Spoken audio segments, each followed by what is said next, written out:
වර්තමාන සමාජයේ ධර්ම මාර්ගය තුල ගමන් කරන මේ ජීවිතයේ උතුම් සෝවාන් සකෘදාගාමි අනාගාමි අරිහත් ඵලයන් සාක්ෂාත් කරගන්න උත්සාහ කරන අපේ ගෞරවනීය ස්වාමින් වහන්සේලාටත් ඒ වගේම පැවිදි පින්වතුන්ලාටත් මේ කාරණය ගොඩාක් වටිනවා. ඒ කියන්නේ වැරදි මාර්ගවලින් තොරව නිවැරදි මාර්ගයට එන්න. ඒක දැන් නිවැරදි මාර්ගයේ මුල අපි කොතනින්ද පටන් ගත්තේ?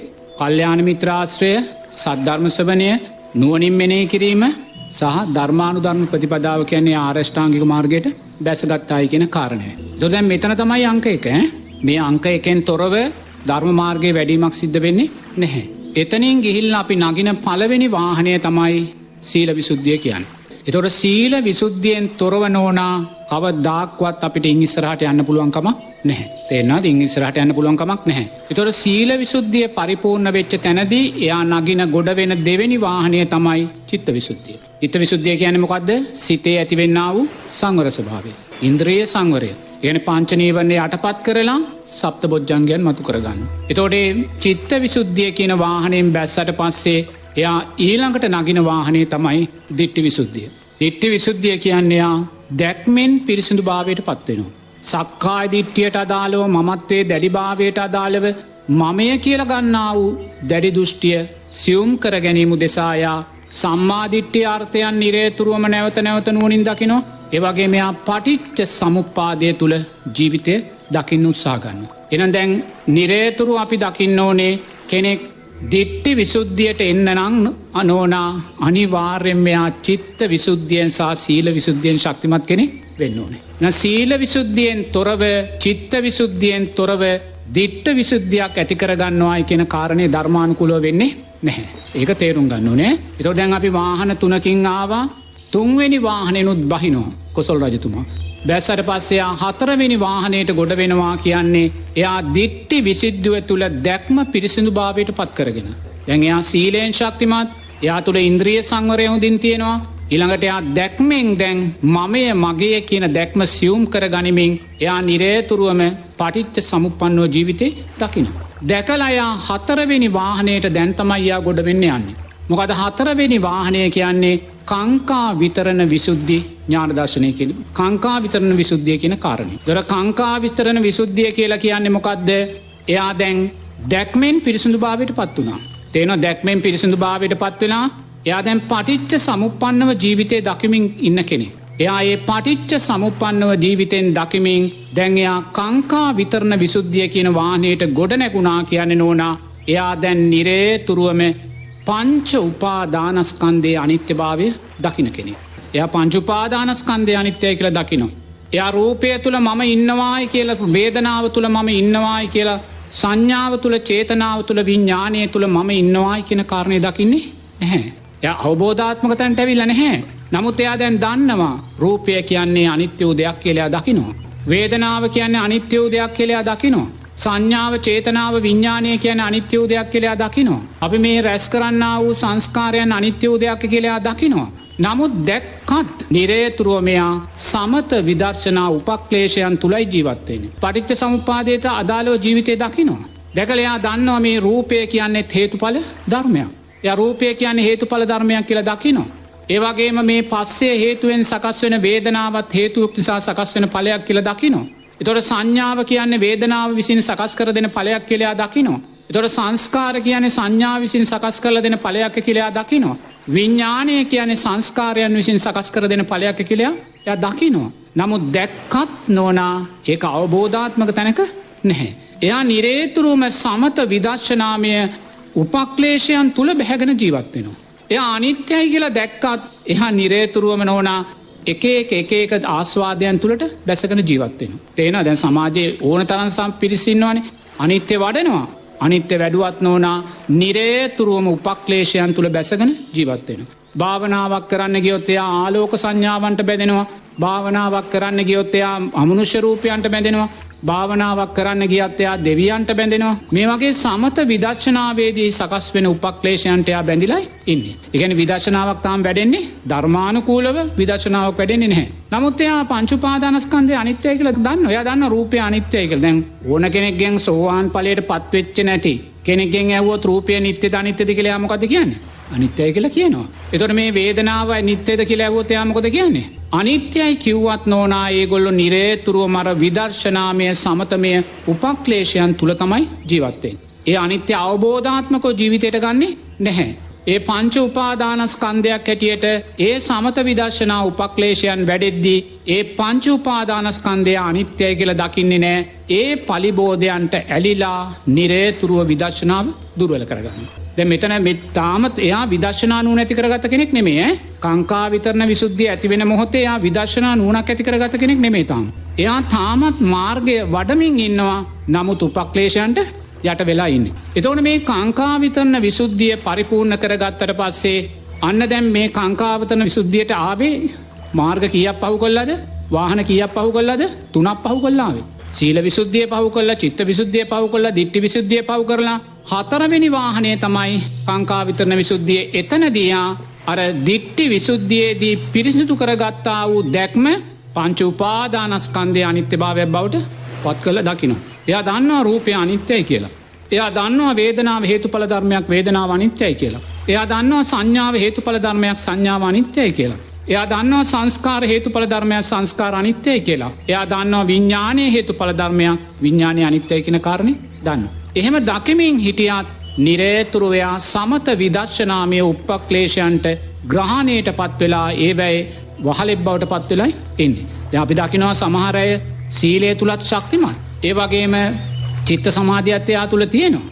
එයා දිට්ඨියනොත් පිරිසුදු භාවයට පත් වෙනවා. පත් වෙලා එයා භාවනා කරනවා. භාවනා කරන්න ගියාට පස්සේ නොයේ දේවල් වලට ඒගොල්ලෝ ඇලිලා යනවා. නොයේ දේවල් වලට ඇලිලා යනවා. හිතේ සකස් වෙන්නා වූ එක එක උපක්ලේශ ධර්මයන්ට ඇලෙනවා.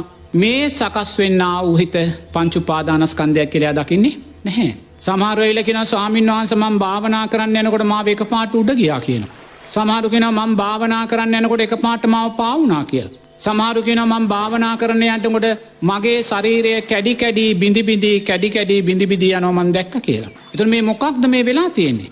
පංච උපාදානස්කන්ධය අනිත්‍යයි කියලා දැක්කේ නැහැ. දැන් සමාජයේ සමහර පින්වතුන් ඉන්නවා එයා ඇවිල්ලා කියනවා මට ආලෝක සංඥාවක් මම දැක්කා. මම දැන් සෝවාන් ඵලයටපත් වෙලා කියලා. එයා කියනවා මම මහා බ්‍රහ්මයා දැක්කා. මම දැන් සෝවාන් ඵලයටපත් වෙලා කියලා. එයා කියනවා මම බුදුරජාණන් වහන්සේ දැක්කා. මං සෝවාන් ඵලයට පත් වෙලා කියලා. එයා කියනවා මගේ ශරීරය කැඩි කැඩි බිඳි බිඳි යනවා දැක්කා. මම සෝවාන් ඵලයට. ඒතකොට යම් කෙනෙක් කියනවා නම් මම භාවනාවේ ඉන්නකොට මගේ ශරීරය කැඩි කැඩි බිඳි බිඳි කැඩි කැඩි බිඳි බිඳි යනවා කියලා දැක්කා කියලා ඒ මොහොතේ යා චිත්තානුපස්සනාව තුලවත් ඉඳලා නැහැ. එයා චිත්තානුපස්සනාව තුල හිටියා නම් එයාට ඒ කැඩි කැඩි බිඳි යනවා කියන දැක්ම පංච උපාදානස්කන්ධය විතරයි.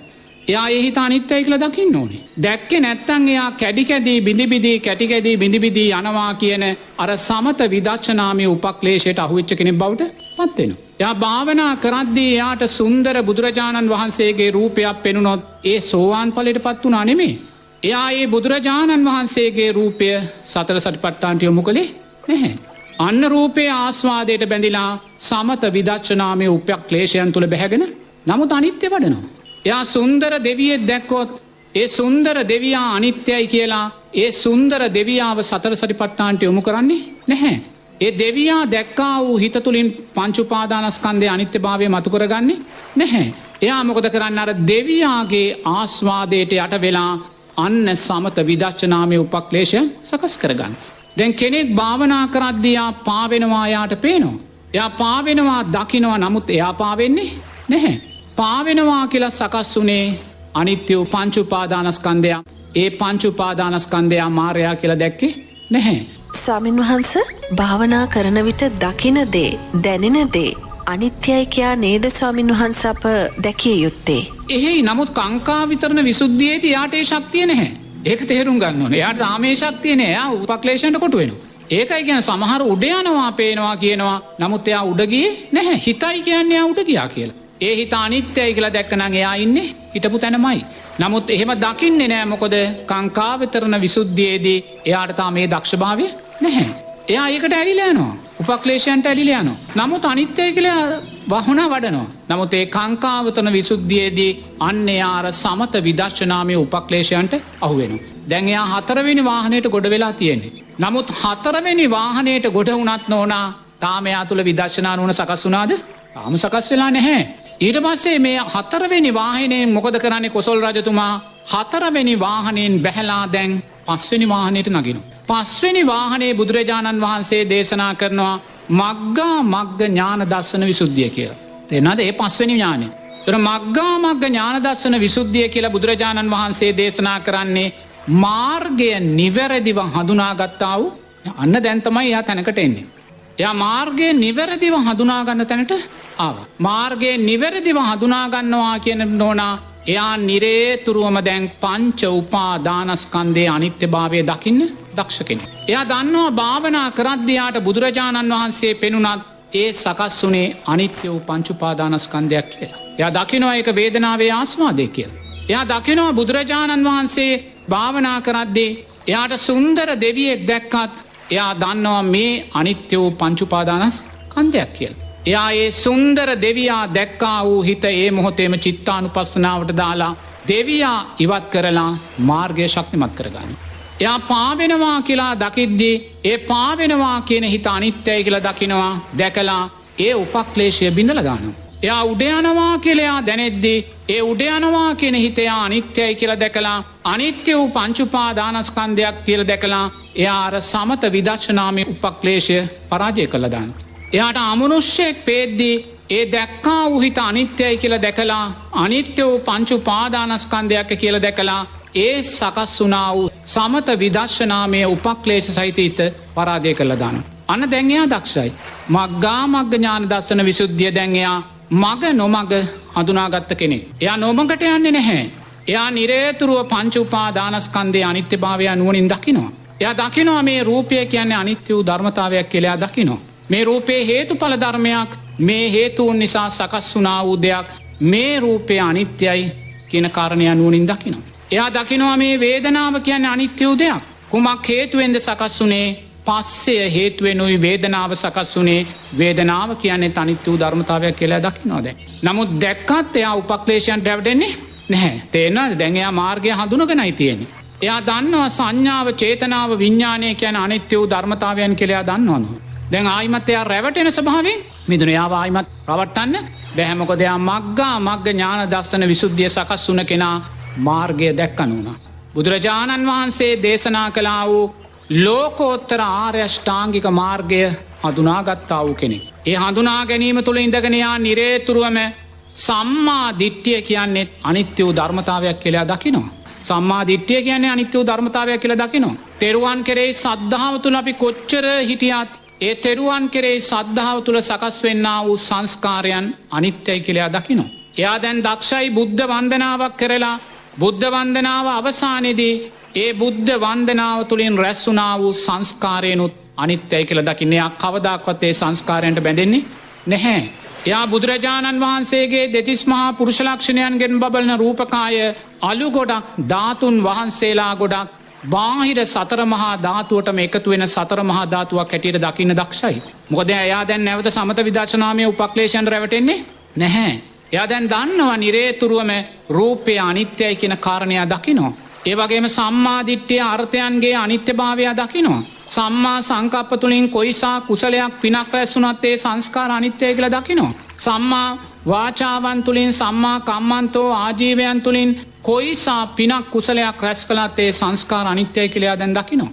ඒ වගේම සම්මා වායාමෝ සම්මා සතිය තුලින් කොයිසා පිනක් කුසලයක් අපි රැස් කළත් ඒක අනිත්‍යයි කියලා දකිනවා. ඒ වගේම සම්මා සමාධිය තුල රූපාවචර අරූපාවචර ධ්‍යාන සම්පත් අපි ලැබුවත් ඒ සෑම ධ්‍යාන සම්පතක්ම අනිත්‍යයි කියලා එයා දකිනවා. එයා දැන් දක්ෂයි සද්ධාව තුල ජීවත් වෙලා සද්ධාව තුලින් රැස් වෙන්නා වූ සංස්කාරයනුත් අනිත්‍යයි කියලා දකින්න. එයා දැන් දක්ෂයි බුදුරජාණන් වහන්සේ තුලින් විදර්ශනා නුවණ මතු කරගන්න. එයා දක්ෂයි ධර්ම රත්නය තුලින් සංඝ රත්නය තුලින් විදර්ශනා නුවණ මතු කරගන්න. එයා දන් දීලා දානේ ආනිසංස ආයුෂ වර්ණය සැපේ බලය ජීවිතයට ලබලා ඒ ආයුෂ වර්ණය සැපේ බලය අනිත්‍යයි කියලා දකින්න දැන් එයා දක්ෂයි. සීලය තුල ශක්තිමත් භාවයට පත් වෙලා ඉන්ද්‍රිය සංවරය ඇති වෙලා ඒ සීලෙන් ලැබෙන්නා වූ සංස්කාරයන් අනිත්‍යයි කියලා දකින්න දැන් එයා දක්ෂයි. ඒ වගේ නිරේතුරුව මෛත්‍රිය තුල ශක්තිමත් වෙලා මෛත්‍රියෙන් රැස් වෙන්නා වූ සංස්කාරයන් අනිත්‍යයි කියලා එයා දකින්න දැන් දක්ෂයි. මොකද එයා මාර්ගය හඳුනගට තියෙන. තම අවබෝධාත්මක දැනට ආවේ නැහැ. ඒ දැක්ම තුළ එයා ඉන්නවා. ඒ දැක්මේ විකෘතියක් සිද්ධ වෙන්නේ නැහැ. එයා සමාධි භාවනාවක් පුහුණු කළත් පළවෙනි ධ්‍යාන තලයේ ස්පර්ශ කළත් දෙවෙනි ධ්‍යාන තලයේ ස්පර්ශ කළත් ඒ ධ්‍යාන තලයෙන් බහින මොහොතේම මේ සකස් වුණා වූ සුන්දර වේදනාවේ ආස්වාදයක් අනිත්‍යයි කියලා දකින්න දක්ෂයි නේ. අන මග්ගා මග්ග ඥාන දර්ශන විසුද්ධිය මාර්ගය දැක්ක කෙනෙක්. ආයිමත් එයා නොමග යන්නේ නැහැ. නොමග යන්නේ මාර්ගය දැක්ක කෙනෙක්. දැන් මග්ගා මග්ග ඥාන දර්ශන විසුද්ධිය කියන රතෙන් එයා බහිනවා. බැහැලා යා නගින්නේ කොහාටද? ප්‍රතිපදා ඥාන දර්ශන විසුද්ධිය කියන රතේට නගිනවා. ප්‍රතිපදා ඥාන දර්ශන විසුද්ධිය. එතකොට දැන් ප්‍රතිපදා ඥාන දර්ශන විසුද්ධිය කියන්නේ කීයක ඵලයක්ද? සීල විසුද්ධියේ, ඒ වගේම චිත්ත විසුද්ධියේ, දිට්ඨි විසුද්ධියේ, කාංකාවතරණ විසුද්ධියේ, මග්ගා මග්ග ඥාන දර්ශන විසුද්ධියේ ඵලයයි 6 වෙනි වාහනය මොකද්ද? ප්‍රතිපදා ඥාන දර්ශන විසුද්ධිය. එතකොට ප්‍රතිපදා ඥාන දර්ශන විසුද්ධියේදී නෝනා එයා කරන්න තියෙන එක දෙයයි පංච උපාදානස්කන්ධයේ අනිත්‍යභාවය මතු කළ දකිනවා. එයාට අරමුණු වෙන සෑම රූපයක්ම එයාට සකස් වෙන සෑම සිතුවිල්ලක්ම එයා නිරේතුරුව පංච උපාදානස්කන්ධයේ අනිත්‍යභාවය මතු කළ දකිනවා. බුදුරජාණන් වහන්සේගෙන් භික්ෂුන් වහන්සේ නමක් ප්‍රශ්නයක් අහනවා භාග්‍යවතුන් වහන්සේ කෙනෙක් උතුම් සෝවාන් ඵලයට පත් වුණොත් ඊට පස්සේ යාට කුමක්ද කරන්න තියෙන්නේ කියලා. ඒතර බුදුරජාණන් වහන්සේ දේශනා කරනවා යමෙක් සෝවාන් ඵලයට පත් වුණාද එයාට කරන්න කාර්යයන් දෙකක් නැහැ. එක කාර්යයයි තියෙන මොකද්ද? එයා පංච උපාදානස්කන්ධය නැවත නැවත නැවත නැවත අනිත්‍ය වශයෙන් දකිනවා. මොකද එයාට දැන් සීලය පිළිබඳ ප්‍රශ්නයක් නැහැ. සීලය ආර්ය සීලයක් හැටියට වැඩිලා. සද්ධාව පිළිබඳ ප්‍රශ්නයක් නැහැ. සද්ධාව අචල සද්ධාවක් හැටියට වැඩිලා. එතකොට මේවා විදර්ශනාත්මකව බලධර්මයන් හැටියට වඩාගෙන ඉස්සරහට යෑමයි තියෙන්නේ. ඒ විදර්ශනාත්මකව බලධර්මයක් හැටියට ඒවා වඩලා දෙන්නේ කවුද? පංච උපාදානස්කන්ධයේ අනිත්‍යභාවයයි. එහෙනම් සෝවාන් ඵලයට පත් වුණ කෙනාට කරන්න තියෙන්නේ මොකද්ද? එකම කාර්යය පංච උපාදානස්කන්ධයේ අනිත්‍යභාවය දකින්න. එහෙම දකින්නකොට මොකද වෙන්නේ? අන්‍යයා සකෘදාගාමි ඵලයට පත් වෙනවා. සකෘදාගාමි ඵලයට පත් වුණ කෙනාට කරන්න කාර්යයන් දෙකක් නැහැ. ඒ තියෙන්නේ එක කාර්යයයි. මොකද්ද යාට තියෙන්නේ? සකෘදාගාමි ඵලයට පත් වෙච්ච කෙනා නැවත නැවත නැවත නැවත පංච උපාදානස්කන්ධයේ අනිත්‍යභාවය දකිනවා. අන්න එයා අනාගාමි ඵලයට පත් වෙනවා. අනාගාමි ඵලයට පත් වුණාට පස්සේ යාට මොකද්ද කරන්න තියෙන්නේ? එයාට කරන්න වෙන දෙයක් නැහැ. එයාට තියෙන්නේ පංච උපාදානස්කන්ධයම අනිත්‍ය වශයෙන් දකිනවා. දකින්නකොට එයා අන්න උතුම් රහත් ඵලයට පත් වෙනවා කියලා බුදුරජාණන් වහන්සේ දේශනා කරනවා. එයා මග්ගා මග්ග ඥාන දර්ශන විසුද්ධියේදී ආ දැන් මාර්ගය හඳුනාගත්තා. නිවැරදි මාර්ගය දකිනවා. නිවැරදි මාර්ගය මේකයි. විදර්ශනාමය මාවතයා මතු කරගත්තා. අන්නේ මාවතේ ශක්තිමත් පංච උපාදානස්කන්ධයේ අනිත්‍යභාවයම වඩමින් යන. එයා සෑම රූපයක්ම ස්පර්ශන වෙන කරන වෙලාවේ ඒ සෑම රූපයක්ම විදර්ශනාවෙන් එයා දකිනවා. කොතනකවත් රූපයකට ආස්වාදයකට එයා බැඳෙන්න යන්නේ නැහැ. මොකද මාර්ගයේ ශක්තිමත්ව වැඩිලා තියෙන්නේ. මාර්ගයේ වැඩිලා. ඒ නිසා දකින්නා වූ සෑම රූපයක්ම එයා විදර්ශනාවෙන් දකිනවා. එයාට මොන සිතුවිල්ලක් අරමුණු වුණත් ඒ සිතුවිල්ල අරමුණු වෙන්නේ රූපයක් ඇසුරෙන්. එයා ඒ රූපය මතු කරලා ගන්නවා. දැන් ඔබ හිතන්න උදේ ඉඳන් මේ දක්වා සිතුවිලි කී දහහක් ඇති වෙන්නේ නැද්ද? ඒ සෑම සිතුවිල්ලක්ම ඇති උනේ බාහිර රූපයක් අරමුණු කරගෙනමයි. නැත්තම් මේ ආධ්‍යාත්මික රූපයම අරමුණු කරගෙනමයි. නමුත් එතනදී ආ සකස් වෙන සෑම සිතුවිල්ලක් පාසාම එයා මොකද්ද කරන්නේ? බුදුරජාණන් වහන්සේ මොකද්ද කරන්නේ කිව්වේ කියන කාරණේ බලනවා. බුදුරජාණන් වහන්සේ මුලින්ම මොකද්ද කියන්නේ? සිතුවිල්ලක් සකස් වෙන මොහොතේම හිත අනිත්‍යයි කියලා දකින්න කියලා බුදුරජාණන් වහන්සේ මුලින්ම අපිට කියන්නේ. බුදුරජාණන් වහන්සේ මුලින්ම අපිට කියන්නේ මොකද්ද? සිතක් සකස් වෙන සෑම මොහොතක මේ සිත සකස් වීමට අරමුණ වුණා වූ ආධ්‍යාත්මික සහ බාහිර රූපය විදර්ශනාවෙන් දකින්න කියලා. ඒකයි බුදුරජාණන් වහන්සේ මුලින්ම කියන්නේ සතර සතිපට්ඨාන සූත්‍රයේ. මුලින්ම ආධ්‍යාත්මික රූපයත් බාහිර රූපයත් විදර්ශනාවෙන් දකින්න. එතකොට මේ විදර්ශනාවෙන් දකිද්දී අන්‍යයා දක්ෂයි. දැන් ප්‍රතිපදා ඥාන දර්ශන විසුද්ධිය කියන වාක්‍යයට ගොඩ වෙච්ච කෙනා එයා තුල සකස් වෙන සෑම සිතුවිල්ලකටම හේතු වෙන්නා වූ ඒ ආධ්‍යාත්මික තමාගේ රූපයත් බාහිර රූපයත් එයා සතර සතිපට්ඨානට යොමු කරලා දකිනවා. පංච උපාදානස්කන්ධයේ අනිත්‍යභාවයට යොමු කරලා එයා දකිනවා. එයා දකිමින් නිරේතුරුවම මේ රූපය දෙතිස් කුණුපයක් හැටියට එයා මතු කරලා දකිනවා. ඊළඟට මේ රූපය ආයතන හයක් හැටියට මතු කරලා දකිනවා. මේ රූපය නිරේතුරුව සතර මහා ධාතුවක් හැටියට මතු කරලා දකිනවා. මේ රූපය නිරේතුරුවම අනිත්‍ය වන ඉරියව් පවත්වන කයක් හැටියට එයා මතු කළ දකිනවා. මේ රූපය මරණානුස්සතියක් හැටියට එයා මතු කළ දකිනවා. මේ රූපය අර සුසාන භූමියේ කුණු වෙලා නරක් වෙලා සතුන් විසින් කාලා අර ඇටකඩු ගොඩක් බවට පත් වෙලා මහා පොළවට බාහිර සතර මහා ධාතුවටම එකතු වෙලා යන හැටි අනුවනි දකිනවා. එයා මේ රූපය අට්ටික සංඥාවක් බවට පත් කරලා දකිනවා. නිරේතුරුව මෙයා සකස් වෙන සෑම රූපයක්ම මගහැරලා යන්නේ නැහැ. ඒ සෑම රූපයක් මෙයා විදර්ශනානුවන මතුවෙන ආකාරයෙන් කායානුපස්සනාව වැඩෙන ආකාරයෙන් මතු කරගන්න දක්ෂයෙක් බවට පත්වෙනවා. එනිසා නිරේතුරුවම ප්‍රතිපදා ඥාන දර්ශන විසුද්ධියේදී නෝනා එයාට කරන්න තියෙන්නේ නිරේතුරුව පංච උපාදානස්කන්ධයේ අනිත්‍යභාවය දකිනවා. ඒ පංච උපාදානස්කන්ධය සකස්වීමට මූල බීජය වන කායානුපස්සනාව මේ රූපයේ අනිත්‍යභාවය නිරේතුරුව කායානුපස්සනාව සතර සටිපට්ඨානය හැටියට මතු කොල්ලය දකිනවා. මෙහෙම දකිමින් සෝවාන් ඵලයට පත්වෙන කෙනා මේ වෙලාවේ සෝවාන් ඵලයට පත්වෙනවා. එයා සක්කාය දිට්ඨියේ දැඩිභාවය සියුම් කරගෙන මමත්වයේ දැඩිභාවය සම්පූර්ණයෙන්ම නිරෝධය කරලා සක්කාය දිට්ඨිය නිරෝධය කරලා උතුම් සෝවාන් ඵලයට පත්වෙනවා. ඉන් එහාට යන කෙනා සෝවාන් ඵලයට ඉදිරියට යන කෙනා නිරේතුරුව නෝනා තවදුරටත් පංච උපාදානස්කන්ධයේ අනිත්‍යභාවය දකිමින් නිරේතුරුව මෙයා එකම මාර්ගය දැක්ක කෙනෙක්. යාට මාර්ගය පිළිබඳ කිසිම සැකයක් නැහැ. එයා දැන් තෙරුවන් කරේ අචල සද්ධාවට ඇවිල්ලා සීලය ආර සීලයක් හැටියට එයා තුල වැඩිලා. එනිසා යා නිරේතුරුව මෙයාට තියෙන්නේ මාර්ගය කරේ විශ්වාසයෙන් බුදුරජාණන් වහන්සේ කරේ විශ්වාසයෙන් එයා ජීවිතේ මරණයට දාලා ගමන ඉස්සරහට යනවා. මොකද ඒ තරම් එයාට විශ්වාසයි දැන් මාර්ගය. මොකද එයා බුදුරජාණන් වහන්සේ කරේ අචල සද්ධාවට ආවා. බුදුරජාණන් වහන්සේගෙන් තොර ලෝකයක් එයා දකින්නේ නැහැ. ඒ ශාස්තුන් වහන්සේ බුදුරජාණන් වහන්සේ වුණත් ඒ ශාස්තුන් වහන්සේත් අනිත්‍යයි කියලා උන්වහන්සේ දැන් දන්නවා. ඒ ශාස්තුන් වහන්සේ දේශනා කළ උතුම් ධර්මරත්නයත් අතුරුදහන් වෙලා යනවා කියලා උන්වහන්සේ දන්නවා. ඒ ශාස්තුන් වහන්සේගේ ආර්ය මහා සංඝරත්නයත් කාසාය කණ්ඨකල වෙලා අතුරුදහන් වෙනවා කියලා දන්නවා. එයා ඒ අනිත්‍ය දකිමින් බුදුරජාණන් වහන්සේ මුල් කරගෙන බුදුරජාණන් වහන්සේ කරේ විශ්වාසයෙන් එයා ජීවිතේ මරණයට දානවා. ජීවිතේ මරණයට දාලා නිරේතුරුව ධර්ම මාර්ගය හබාගෙන යනවා කියනවා. ප්‍රතිපදා ඥාන දර්ශන විසුද්ධියේදී. ඒ ධර්ම මාර්ගය හබාගෙන යද්දී එයාට ජීවිතේ තුල නෝනා දැන් ජීවත් වීමේ ආසාවක් නෙමෙයි තියෙන්නේ. මොකද එයාට පංච උපාදානස්කන්ධේ ක්‍රියා කලකිරලා ඉන්නේ. ජීවිතේ පිළිබඳ ආසාවක් නෙමෙයි තියෙන්නේ. එයාට ඕනේ ජීවිතෙන් මිදීම පිළිබඳ ඒකත් ආසාවක් බවට පත් වෙන්නේ නැහැ. ජීවත් වෙන්න හෝ ජීවිතේ මිදෙන්න හෝ කියන කාරණා දෙක නෙමෙයි. නැවත මේ භව ගමන නිමා කරගන්න ඕනේ කියන අපේක්ෂාව විතරයි තියෙන්නේ. ඒ අපේක්ෂාවත් එයාට අනිත්‍ය වූ පංච උපාදානස්කන්ධය විතරයි. එතන ඉඳන් එයාට අරමුණු වෙන සෑම රූපයක්ම නෝනා එයා සතර සටිපට්ඨානය මතුවෙන ආකාරයෙන් පංච උපාදානස්කන්ධය මතුවෙන ආකාරයෙන් මතු කරගන්න දක්ෂයි. ඒ තැන තමයි ප්‍රතිපදා ඥාන දර්ශන විසුද්ධිය කියලා බුදුරජාණන් වහන්සේ දේශනා කරන්නේ. ඒ ප්‍රතිපදා ඥාන දර්ශන විසුද්ධිය කියන වාහනයෙන් බැස්ස තැන තියෙන්නේ ඥාන දර්ශන විසුද්ධියයි. ඥාන දර්ශන විසුද්ධිය කියන්නේ නෝනායා නිදහස් උනාය කියලා ඇතිවෙන්නා වූ ඥානයන් සහිත අවස්ථාව. එයා තමා තුලින් තමා දකිනවා තමා මේ නිදහස් වීම ලැබුවායි කියන කාරණය. උතුම් සෝවාන් ඵලයට පත් වුණ කෙනෙක් නම් එයා තමා තුලින් තමා දකිනවා මන් නැවත සතර අපායට වැටෙන්නේ නැහැ කියන විශ්වාසය.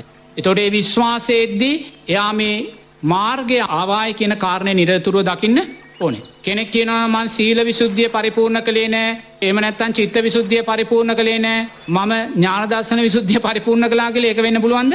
ඒක වෙන්න බෑ. එහෙනම් මේ මාර්ගයක් තියෙනවා. මේ මාර්ගය ක්‍රමානුකූලව වැඩුණාට පස්සේ අන්න ඥාන දර්ශන විසුද්ධිය සකස් වුණ කෙනා තමා තුලින් තමා දකිනවා තමා නිදහස් වුණායි කියන කාරණේ. තමා තුලින් තමා දකිනවා. ඒ තමා තුලින් තමා දකිද්දී කියන්නේ ආතුර ලෝකෝත්තර සම්මා සතිය සකස් වෙලා ඒ ලෝකෝත්තර සම්මා සතිය සකස් වුණ කෙනා ආයිමත් කවදාක්වත් භව ගමනේ රැවටීමකට පත් වෙන්නේ නැහැ. ඒක ලෝකෝත්තර සම්මා සතියේ තියෙනා වූ ලක්ෂණයක්. ඒ ලෝකෝත්තර සම්මා සතිය සකස් වුණ කෙනා දකිනවා සංසාරේ මම සම්මා සම්බුද්ධ ශාසනවල ඉපදිලා සෝවාන් ඵලයට පත් වුණායි කියලා රැවටුණ අවස්ථා ලක්ෂ වාරයක් තියෙනවා. මම සකෘදාගාමී අනාගාමී අරිහත් ඵලයන්ට පත් වුණායි කියලා රැවටිලා මම මේ උතුම් අධිගමයන් අහිමි කරගත් අවස්ථා ලක්ෂ ගාණක් අතීතයේ තියෙනවා කියලා දකිනවා. ඒක ලෝකෝත්තර සම්මා සතියේ ලක්ෂණයක්. ඒ ධක්ම දකින කෙනා මේ ජීවිතේ Taman නිදහස් වුණායි කියලා කිව්වත් නෝනා ඒ නිදහස් වුණා කියන හිතට එයා බැඳෙන්නේ නැහැ. එයාට ඒ හිතත් අනිත්‍ය වූ පංච උපාදානස්කන්ධයක් විතරක්මයි. එයා හිත විශ්වාස කරන්නේ නැහැ. මොකද එයා දන්නවා සංසාරයේ මෙවැනි හිත් ලක්ෂ වාරයකට වඩා මාව රවට්ටලා සම්මා සම්බුද්ධ ශාසනය මට අහිමි කරලා තියෙනවා කියලා. ඒ නිසා එයා හිත විශ්වාස කරන්නේ නැහැ. ඒ හිත අනිත්‍යයි කියලා දකිමින් එයා තමා තුලින් තමා දකින්නවා කියනවා. තමා තුලින් තමා දකින්නේ කොහොමද? තමාට අවංක වෙමින්. තේරෙනවද? ඒක ලෝකෝත්තර සම්මා සතියේ ලක්ෂණයක්. තමා තුලින් තමා දකින්නේ තමාට අවංක වෙමින්. තමාට අවංක වෙමින් ඥාන දර්ශන විසුද්ධියට පත් වුණ කෙනා තමාට අවංක වෙමින් තමන් දකිනවා රූපය කෙරෙහි අනුශය වූ තුස්සාවක් තමා තුල තියෙනවද කියලා. වේදනාව කෙරෙහි සංඥාව කෙරෙහි සංස්කාර කෙරෙහි විඥානය කෙරෙහි අනුශය වූ තෘෂ්ණාවක් තමා තුල තියෙනවද කියලා තමා තුලින් එයා දකිනවා. එයා දකිනවා මේ භවආත්‍රය කාම භවය රූපී භවය අරූපී භවය කියන මේ භවආත්‍රය තුල ඉන්ද්‍රිකඩු තුඩක තරම්වත් උපාදානයක් තමා තුල තියෙනවාද කියලා තමා තුලින් තමා දකිනවා. ඒතර මේ තමා තුලින් තමා දකින්නේ තමාට අවංක වෙනවා. ඒක තමයි මේ උතුම් ඥාන දර්ශන විසුද්ධියේ තියෙන ලක්ෂණය. ඥාන දස්සන විසුද්ධියට අනුව සියුම් හෝ ක්ලේශයක් තමන් තුළ ඉතිරිව ඇද්දැයි දැකීමට තරම් ඥානයක් නේද ස්වාමින් වහන්ස පුද්ගලයෙක් තුළ මේ අවස්ථාවේදී ඇතිවන්නේ. ඒ අනිවාර්යයෙන්ම එයා දකිනවා මේ මනුස්ස ලෝකයේ තුල එයා හිත පිහිටෝමින් දකිමින් දකිනවා මේ මනුස්ස ලෝකයේ ශ්‍රේෂ්ඨම කෙනා සක්විති රජුරුවයි මේ සක්විති රජතනතුර කෙරෙහි තමාගේ සියුම් වූ තෘෂ්ණාවක් තියනවාද කියලා එයා දකිනවා. මොකද ඒ සියුම් වූ ඉන්දිකඩු තුඩක තරම් වූ තෘෂ්ණාවක් මනුස්ස ලෝකයේ තුල තිබ්බොත් නැවත උපාදානය මනුස්ස ලෝකයේ තුල වෙන්න පුළුවන්. මොකද ඉන්ද්‍රිකඩු තුඩක තරම් තෘෂ්ණාවක් එතන තියෙනවා. ඒ නිසා තමා තුලින් තමා පීර පීරා බලනවා. මනුස්ස ලෝකයේ කෙරේ තමන් කැමති කළා වූ ආසා කළා වූ මේ සෑම දේවල් දිහාම නුවණින් දැකලා යා බලනවා. මනුස්ස ලෝකයේ ඉන්ද්‍රිකඩු තුඩක තරම්වත් තෘෂ්ණාවක් දැස ගන්න තැනක් තියෙනවද කියලා. එහෙම තියලා ප්‍රත්‍යක්ෂව දැනගන්නවා නෑ මනුස්ස ලෝකයේ කෙරේ එක ඉන්ද්‍රිකඩු තුඩක තරම්වත් තෘෂ්ණාවක් නැහැ කියලා. ඊළඟට එයා දිව්‍යතල පීර බලනවා දිව්‍යතල කෙරේ තෘෂ්ණාවක් තියනවාද කියලා. එයා සක්‍රයා විඳින්නා වූ සැපයන් දැකලා සුජම්පතිය විඳින්නා වූ සැපයන් දැකලා ඒ සැපේනුත් එයා අනිත්‍ය වූ ධර්මතාවය සංස්කාරයක් කියලා දකිනවා. ඒ තුලින් එයා ප්‍රත්‍යක්ෂ කරගන්නවා දිව්‍ය තලයේ මේ සක්‍රයා කියන සැපය කෙරෙහිවත් එයාගේ තෘෂ්ණාව නැහැ කියලා. ඊළඟට එයා රූපාවචර අරූපාවචර බ්‍රහ්මතල අනාගාමී බ්‍රහ්මතලයන් පීර බලනවා මේ සියල්ලම අනිත්‍ය වන සංස්කාරයන් කියලා දකිනවා. එයා බලනවා මහා බ්‍රහ්මයා කියන අර්ථය කෙරෙහි එක ඉන්දිකඩු තුඩක තරම්වත් තෘෂ්ණාවක් තමා තුල තියෙනවාද කියලා එයා පීර බලනවා. බලද්දී එයා දකිනවා එහෙම තෘෂ්ණාවක්. ඊට පස්සේ බුදුරජාණන් වහන්සේ දේශනා කරනවා යමෙකුට මනුස්ස ලෝකයේ කෙරේ තෘෂ්ණාව අතහැරුණා නම් දිව්‍ය තල කෙරේ තෘෂ්ණාව අතහැරුණා නම් බ්‍රහ්ම තල කෙරේ තෘෂ්ණාව ඇතුණා නම් එයාගේ හිත පිහිටන්නේ නිවන තුරයි කියලා. ඒ කියන්නේ ඥාන දර්ශන විසුද්ධිය තමන් නිදහස් වුණායි කියන කාරණය අන්න එතනින් තමයි දකින්නේ.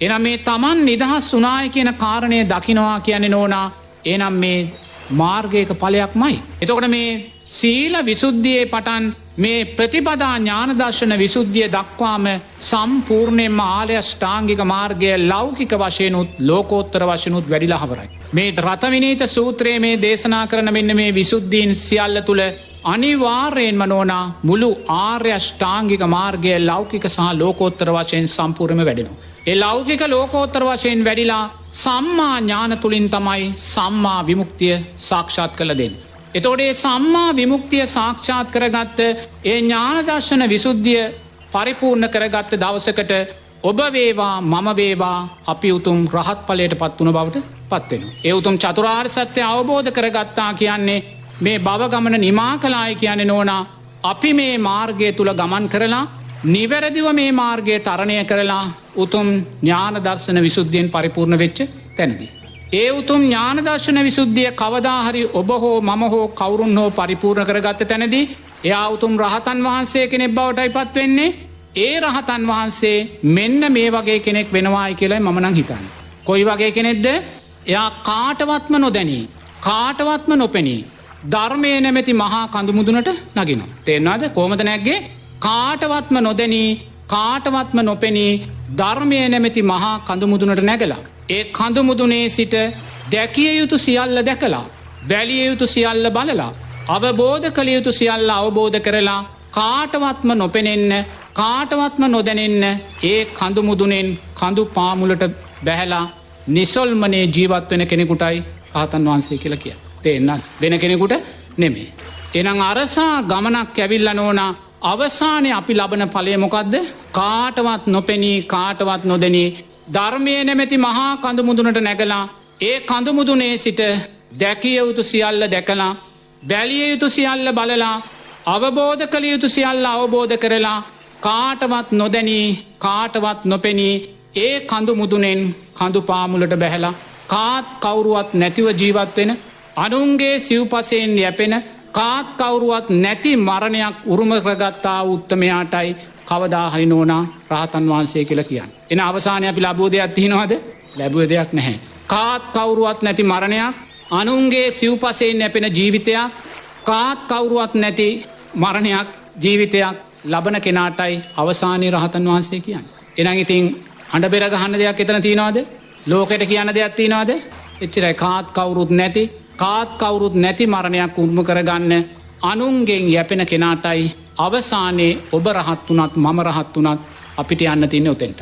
එතෙන්ට යන්න නම් ඕන අනිවාර්යයෙන්ම මේ මාර්ගය නිවැරදිව වඩන්න ඕන.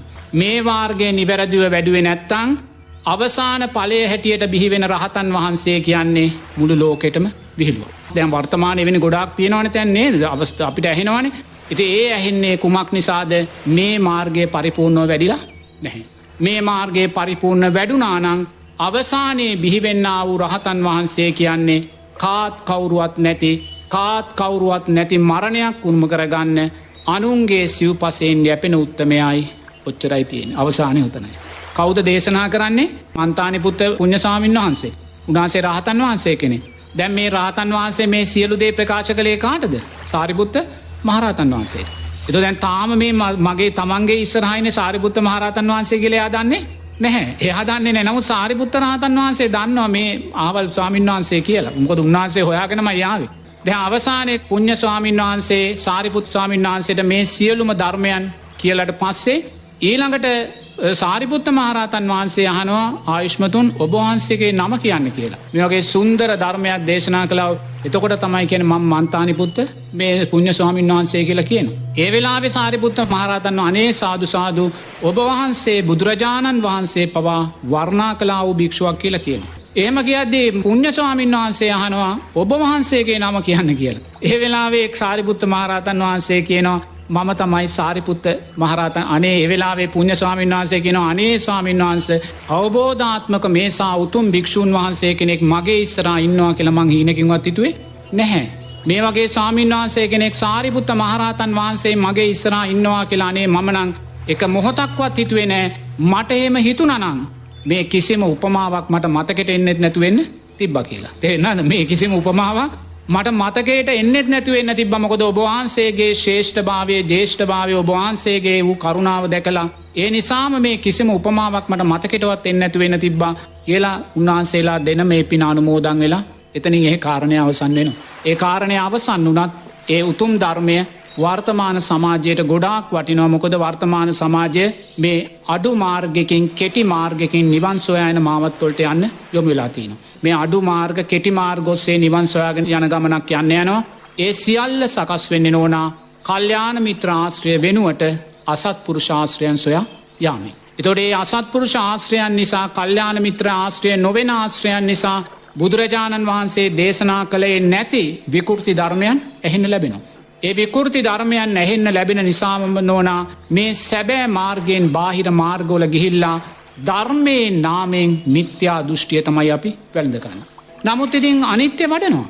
මම සෝවාන් වෙලා කියලා කියනවා. නමුත් අනිත්‍ය වැඩුවත් නෝනා තමන් ඉන්නේ මිත්‍යා දෘෂ්ටිය තුලයි.